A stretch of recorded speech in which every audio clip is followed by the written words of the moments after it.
Hello दोस्तों, नमस्कार। एक बार फिर से आप सभी का स्वागत है आपके अपने यूट्यूब चैनल टारगेट टाइम्स में। दोस्तों, विज्ञान का टॉपिक की शुरुआत हो रही है और टॉपिक वाइज टॉपिक जितने भी आपके कॉम्पिटिटिव एग्जाम में आने वाले हैं उन सब पर थोड़े थोड़े देर के आपको वीडियो मिल रहे हैं, उन पर चर्चा हो रही है। उसी संदर्भ में एक टॉपिक है main facts of human body, मानव शरीर के प्रमुख तथ्य। इन पर आज चर्चा होगी। कभी कभी बच्चों के मन में ये बात आ सकती है कि ये जितनी भी चीजें लिखी ये सारी बुक्स में लिखी हैं एज इट इज, और शायद हमने भी उसी से ले लिया हो सकता है। लेकिन बुक में केवल लिखा होता है, एक्सप्लेन नहीं होता है।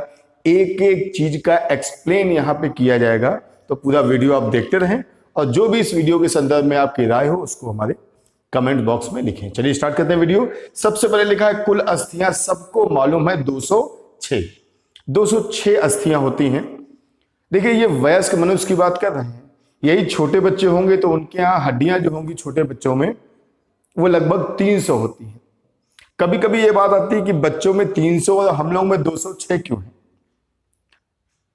छोटे बच्चों में जो हड्डियां होती हैं वो आपस में जुड़ जाती है बाद में। तो मान लीजिए एक हड्डी ये है, एक हड्डी ये है, तो हो गई 2। लेकिन जब ये दोनों जुड़ जाएंगी, बोन फ्यूज हो जाएंगी साइंस की भाषा में, तो काउंटिंग कितनी हो जाएगी? 1। इसीलिए कुछ हड्डियां कम हो जाती हैं। तो टोटल बोन्स कितनी है? 206। अब एक बात यहां आती है कि 206 है तो कैसे, तो मैं बताता हूं आपको। ये जो हमारी खोपड़ी है ना, इसको मैं ऐसे बताता हूं। ये दिख रहा होगा, तो देखिए, बात करें हम सिर में सबसे पहले आती है खोपड़ी। खोपड़ी में हड्डियां होती हैं 8, समझिएगा। खोपड़ी में हड्डी 8 और 14 हड्डियां यहां होती हैं चेहरे में, यानी फेशियल बोन है 14। 3 यहां पर, 3 यहां पर, 6 ये हो गई। और एक गले में होती है 3, 3 और 1।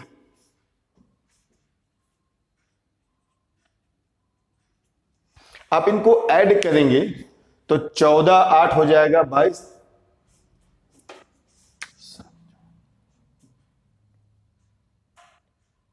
कितनी हो गई ये? 29। देखें भाई, 14, 8 कितना हो गया? 22, 23, 24, 25, 26, 27, 28, 1, 29। यानी टोटल हमारे चेहरे में इस पूरे में हड्डियां कितनी हो गई? 29। अब आते हैं हाथ पे। हाथ में हड्डियां कितनी होती है? स्टार्टिंग यहां से होती है 1, ये इसको बोलते हैं क्लेविकल। क्लेविकल कॉलर के नीचे होती है, कॉलर बोन बोलते हैं। और अपनी भाषा में बोलेंगे इसको हंसली बोलेंगे। तो एक ये है और एक पीछे ये होती, तो एक इसको बोलते हैं स्कैपुला। स्कैपुला ये है क्लेविकल और ये है स्कैपुला। तो 1 और 1 2, और एक यहां होती 3 और 2 ये होती 5। 8 हड्डियां हमारे कॉलर में होती हैं। तो 5 और 8 13, 8 5 13, 14 15 16, देख रहे नहीं? 17 18 19 20 21 22 23 24 25 26 27, 27 हड्डियां ये हमें दिखा रहा है टोटल। ठीक, और इसमें टोटल हम जोड़ दें अगर 27 है, 27, उसके बाद ये 28 29 30 31 और 32। तो 32 इस हाथ में, 32 इस हाथ में, तो हाथ में हो गई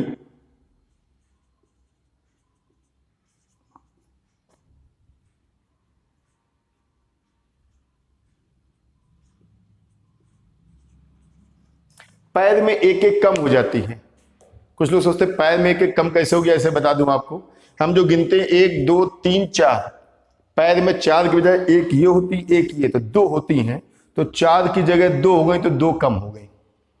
अब आते हैं हम लोग पसलियां।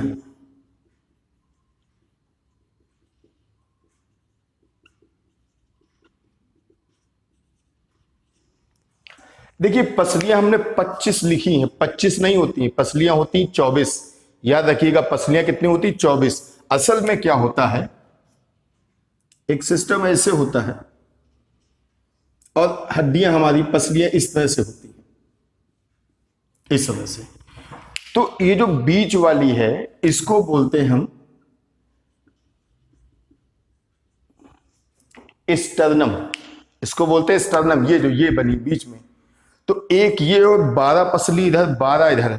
तो पसलियां असल में 24 ही हैं, लेकिन उनको हमने 25 लिखा है, बीच वाली को काउंट कर दिया है 25। याद रखिएगा, पसलियां 24 हैं ना कि 25। और देखते हैं,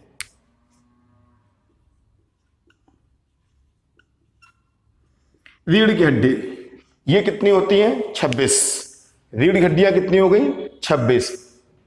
बच्चों के अंदर रीढ़ की हड्डियां होती हैं 33 और हम लोगों के अंदर कितनी होती हैं? 26। ठीक, अब देखते हैं इनको जोड़कर। 9 4 13 14 15 5 20 6 26 के 6 हाथ से लगा 2 2 2 4 6 10 16 17 18 19 20। तो हड्डियां कितनी आ गई? 206। यानी फिर से बता दें, खोपड़ी में 8 है, ये 14 है, 3 ये है, 3 ये है, 1 ये है, तो टोटल सिर में अगर कोई बोल दे तो हड्डियां कितनी? 29। कोई बोले खोपड़ी में कितनी, तो हम लोग बोलेंगे 8। फेशियल में कितनी? तो 14। हाथ में 32 है, इधर 32 है, 64, और पैर में 31 और 31 है। पसलियां मैंने 24 बोली है, मैं फिर कह रहा हूं 24 पसलियां हैं। एक ये बीच वाला जो है, बीच वाला इस तरह का,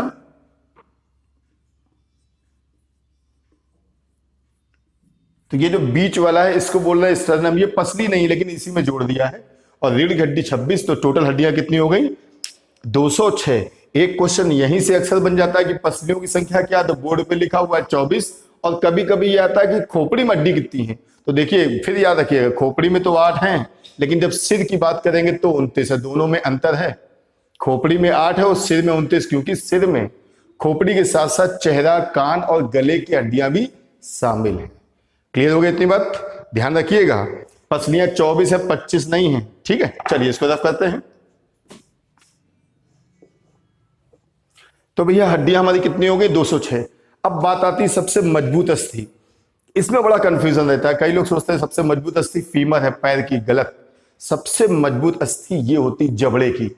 इसको निचला जबड़ा बोलते हैं। विज्ञान की भाषा में इसको लोअर मैंडिबल कहेंगे या लोअर मैक्सिबल कहेंगे, तो हम कह सकते हैं निचला जबड़ा। जबड़ा कर दिया तो निचला जबड़ा, लोअर मैंडिबल। सबसे मुलायम, सबको मालूम होगा, सबसे मुलायम और सबसे छोटी अस्थि ये कान की है, स्टेपीज। जो चीजें आपको बहुत ज्यादा मालूम है, जो एग्जाम में ज्यादा नहीं आती, उनको एक्सप्लेन भी ज्यादा नहीं करेंगे, डोंट वरी। जहां पे लगेगा ये एक्सप्लेन के लिए ज्यादा है तो उसको बताएंगे। सबसे बड़ी अस्थि ये भैया फीमर की, पैर की जांग की हड्डी। मांसपेशियां, देखिए असल में क्या है, मांसपेशियां क्या है? मसल्स। हमारी बॉडी में जो हड्डियां हैं ना, हड्डियों के ऊपर मांस की पट्टियां चढ़ी होती हैं। मांस की पट्टियां चढ़ी होती हैं, उन मांस की पट्टियों को बोलते हैं क्या? मांसपेशियां। बॉडी के अंदर इनकी संख्या 639 तक होती है, तक मैक्सिमम 639 तक होती है। ठीक, सबसे मजबूत, अब आप समझिएगा, सबसे मजबूत, इसमें डिस्प्यूट है। कई लोग सबसे मजबूत अस्थि को, मांसपेशी को बोलते हैं जीभ, और कुछ बुक में लिखा है यूट्रस, गर्भाशय। मैं दोनों लिखे दे रहा हूं, सबसे मजबूत है जीभ और गर्भाशय। तो जीभ और गर्भाशय, टंग और यूट्रस, ये दोनों सबसे मजबूत मांसपेशी हैं। अब मैंने लिखा नहीं है, यहां लिख दे रहा हूं।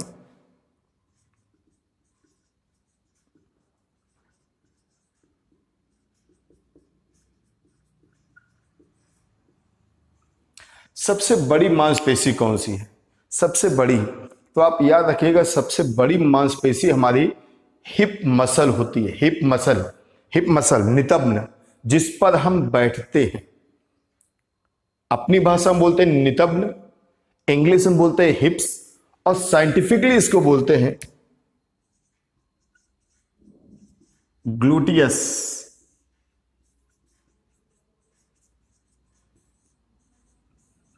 Maximus, gluteus Maximus. यानी अगर हमसे कोई कह दे कि लार्जेस्ट मसल्स कौन है, तो हिप मसल, जिस पर हम बैठते हैं, नितंब, और साइंटिफिकली इसको बोलेंगे ग्लूटियस मैक्सिमस। ग्लूटियस मैक्सिमस याद रखिएगा। तो सबसे मजबूत कह दे तो टंग या यूट्रस, और सबसे मजबूत कह दे तो ग्लूटियस मैक्सिमस। आते आगे, आंसू और ब्लड का पीएच क्या है? देखो, आंसू और ब्लड हमने एक साथ क्यों लिखा? पीएच का तो आगे भी टॉपिक देंगे, जिसमें आंसू, ब्लड, यूरिन, लाल सबका दे देंगे, लेकिन फिलहाल इसमें क्यों दिया? क्योंकि दोनों का सेम है। 7.4। अब आप ऐसे समझिएगा, जब हम कहीं 7.4 लिखते हैं इसका मतलब ये अप्रॉक्स वैल्यू है, लगभग वैल्यू है, लगभग वैल्यू है, ठीक है ना। और आप जानते हो लोग खून के लिए या आंसुओं के लिए बोलते हैं सच्चे आंसू होते हैं, या खून बड़ा सच्चा होता है, तो ऐसे याद रखिएगा सच्चा, सा का मतलब है 7 और चा का मतलब 4, सच्चा। सा का मतलब 7, चा का मतलब 4, सच्चा होता है। कौन सच्चा होता है? आंसू भी सच्चे होते हैं और ब्लड भी हमारा सच्चा होता है। तो ब्लड और यूरिन दोनों का पीएच कितना है, सॉरी आंसू और रक्त दोनों का पीएच कितना है? 7.5। वैसे यूरिन का पीएच भी बोल सकते थे हम, अगर लिखा ना हो, हमने नहीं लिखा, चलिए यूरिन का बता देते हैं। यूरिन जो होता है उसका होता है 4.5 से लेकर 6.5 तक, 4.5 से लेकर 6.5 तक। ये तक वाला सिस्टम समझिएगा निश्चित नहीं होता है, ये व्यक्ति की पानी पीने की आदतों के हिसाब से निर्भर करता है। यानी मिनिमम 4.5 एंड मैक्सिमम 6.5। और आप ये भी जानते हो जिसका पीएच 7 से ज्यादा होता है, जिनका पीएच 7 से ज्यादा होता है वो होते हैं क्षारी, बेसिक। तो हमारा ब्लड और जो आंसू हैं दोनों की रासायनिक प्रकृति क्या हो गई? क्षारी। क्षारी क्योंकि ये 7 से ज्यादा है। हृदय की धड़कन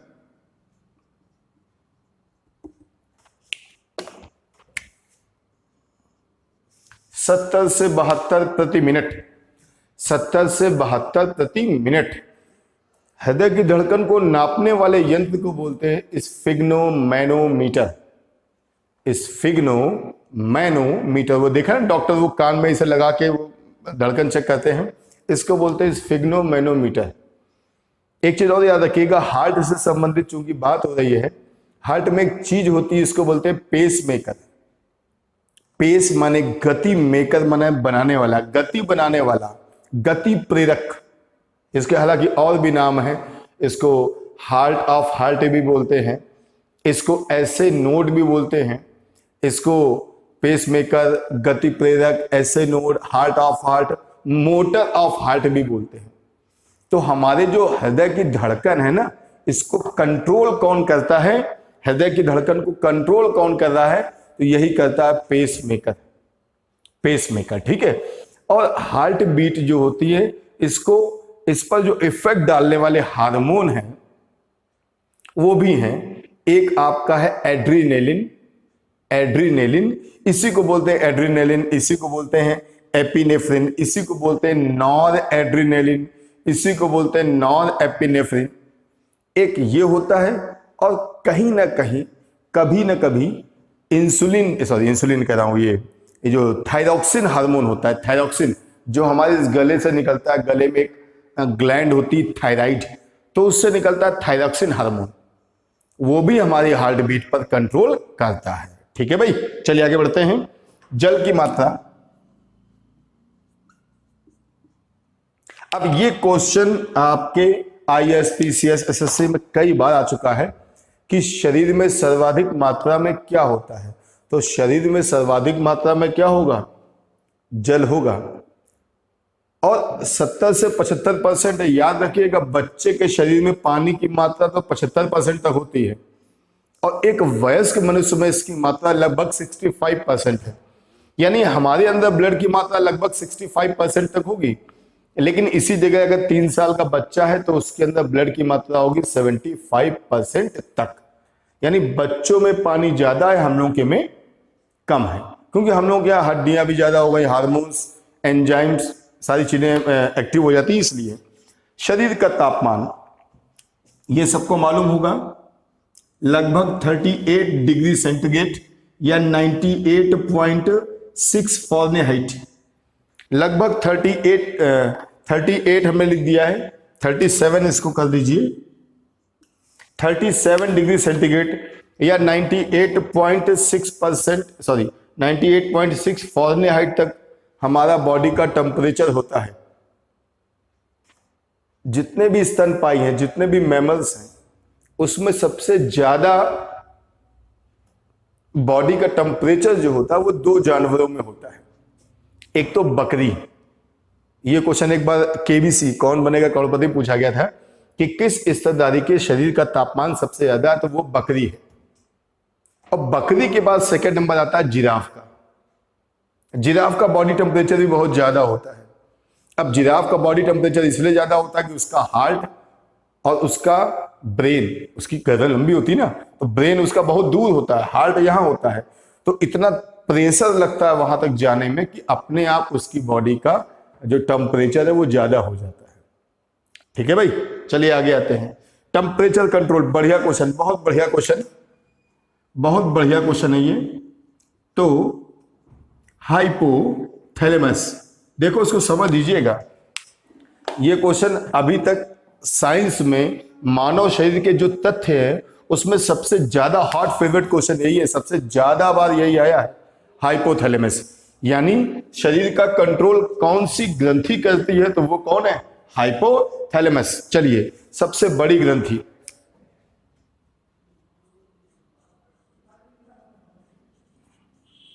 सबसे बड़ी ग्रंथि कौन सी है, लीवर। सबसे बड़ी ग्रंथि कौन सी है, लीवर। याद रखिए ग्रंथियां दो तरह की हैं या तीन तरह की मानिए, वैश्रावी, अंतःस्रावी और मिश्रित। तो ये जो लीवर है, ये वैश्रावी है। तो आपसे कहा जाए सबसे बड़ी ग्रंथि कौन सी है, तो याद रखना आपको भैया लीवर। इसी जगह कोई कह दे सबसे बड़ी अंतःस्रावी, जुड़ जाए शब्द क्या, अंतःस्रावी। अंतःस्रावी का मतलब इंडोक्राइन ग्लैंड। तो जब इंडोक्राइन ग्लैंड की बात आ जाए तो ये जो गले में होती है, समझ गए ना कौन सी, गले में कौन सी होती, थायराइड। तो जो थायराइड ग्लैंड है ये सबसे बड़ी ग्लैंड है। लेकिन जब पूछा जाए अंतःस्रावी तब, और जब वैश्रावी पूछा जाए एक्सोक्राइन, तो ये है। और अंतःस्रावी वैश्रावी कुछ ना लिखा हो, कुछ भी ना लिखा हो, तो आपको बोलना क्या है, लीवर, और इसमें कोई वो दिमाग नहीं लगाना है। क्लियर। चल भाई आगे बढ़ते हैं। सबसे बड़ा अंग, अंदाजा लगाए कोई, सबसे बड़ा अंग, चलिए अंदाजा लगाइए जल्दी से, 5 सेकंड समझ देते हैं, 5 4 3 2 1। जिन्होंने लगा लिया होगा ठीक बात है। सबसे बड़ा अंग जो यहां पे है वो है आपका त्वचा, स्किन। त्वचा, स्किन, सबसे बड़ा अंग कौन है भैया, त्वचा। सबसे मजबूत त्वचा कहां की है, पैर के तलवों की। सबसे मुलायम त्वचा कहां की है, ये आंख की झिल्ली की। और त्वचा का रंग कौन निर्धारित करेगा, कौन, मेलानिन। कौन, मेलानिन। और यही मेलानिन जब इकट्ठा हो जाता है, भाई हमारे जो त्वचा में सांवला रंग है वो कहां से आ रहा है, मेलानिन से।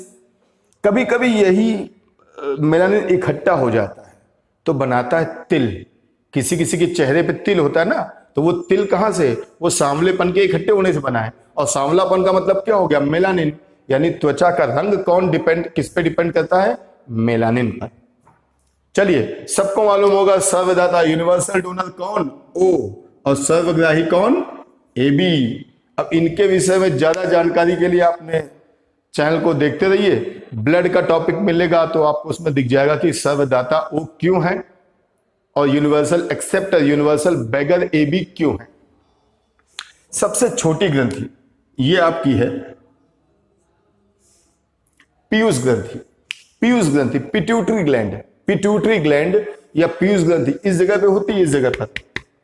ये जो दिमाग का सबसे अंतिम हिस्सा है उसका नाम होता है मेंडुला आंवला गोटा। उसमें बिल्कुल नीचे मटर के दाने की आकार की होती है पिट्यूटरी ग्लैंड।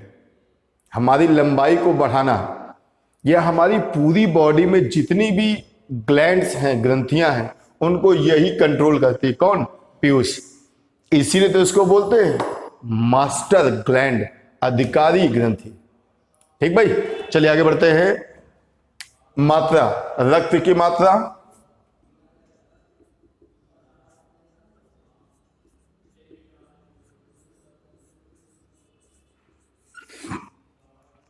ब्लड की मात्रा मैंने कितनी लिखी, 7%। आप कहोगे 7% क्या होता है भाई, नई चीज बता दो। नहीं नहीं है।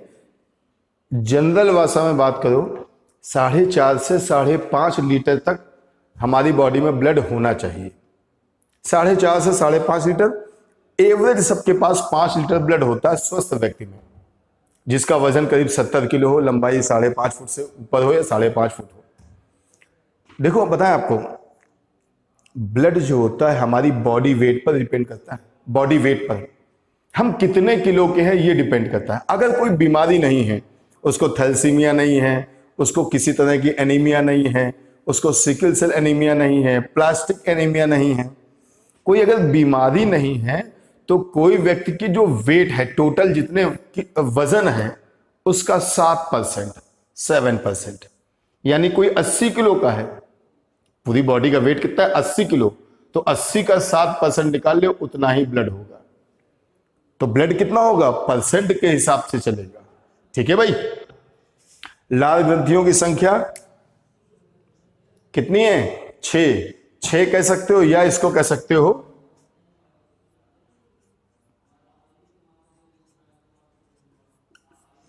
3 जोड़ी। लाल ग्रंथियों की संख्या कितनी? 3 जोड़ी, 3 इधर 3 इधर। और सबसे बड़ी कौन होती है? पेरिटोड यहां पे होती है। और इसी जो लाल ग्रंथियां होती हैं इससे संबंधित बड़ी फेमस बीमारी एक है मम्स। मम्स इसी को हिंदी में बोलते हैं, क्या बोलते हैं भैया? गलसुआ। मम्स, गलसुआ। तो ये किससे संबंधित है? लाल ग्रंथियों से। ठीक है। ब्रीदिंग रेट क्या है? ब्रीदिंग रेट 16 से 18 पर मिनट, यानी 1 मिनट में हम 16 से 18 मिनट सांस लेते हैं। नॉर्मल की बात कर रहे हैं। सोते समय ब्रीदिंग रेट थोड़ा कम हो जाता है, दौड़ते समय थोड़ा ज्यादा हो जाता है, वो एक अलग की बात है। सर्वाधिक कठोर तत्व कौन सा होगा? इनेमल। ये हमारे दांतों में जो ऊपर एक तत्व होता है, इनेमल होता है, जिसकी वजह हिंदी में उसको बोलते हैं दंत वल्क।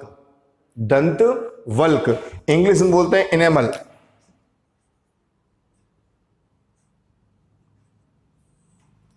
तो दांतों के ऊपर यह तत्व होता है, इसकी वजह से दांत मजबूत बनते हैं, इनेमल। ठीक। और हम लोगों के दांत आपको मालूम होगा द्विबार दंती होते हैं, यानी जीवन में 2 बार निकलते हैं।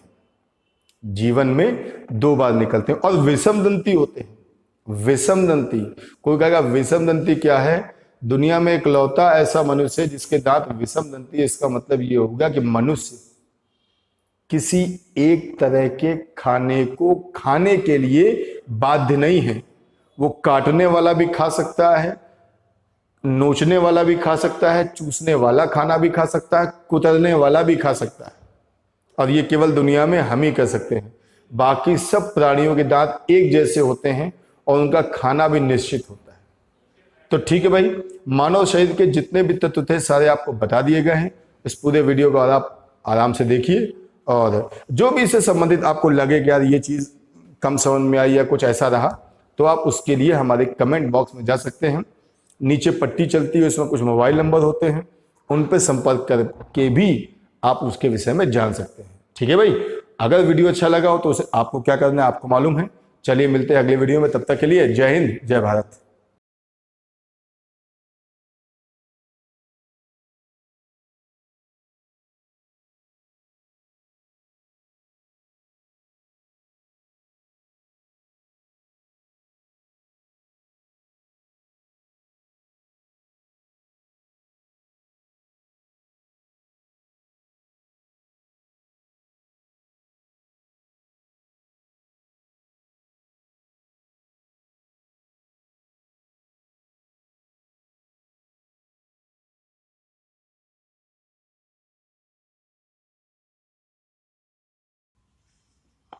एक मिनट वीडियो